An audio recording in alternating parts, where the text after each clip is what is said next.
pasintabi muna sa mataas ang BP at cholesterol. Beef crispy pata na literal na crispy sa labas, ang lambot at juicy sa loob. Ay, ang lambot niya, te. Guys, sobrang lambot ng pagka-beef niya.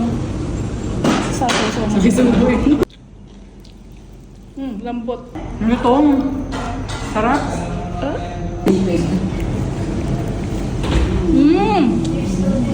Excited isubo. Ba't kahit panigid? Sarap din, no? Sarap. Tama ng buto. Tingnan mo.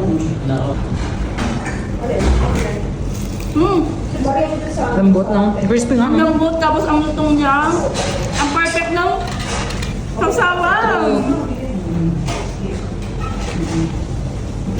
Beef crispy pata with 2 cups of rice for only 85 reals. Hindi mo na kailangang umuwi pa ng Pinas para matikman ito kasi andito na siya sa Qatar. Nung una, hindi namin siya ma-appreciate kaya nag-focus kami sa chicken inasal. Pero nung natikman namin to, ay grabe, ang sarap niya. Available na yan dito sa Templados Restaurant na dating kusina ni Ka. Located dito sa Mansura.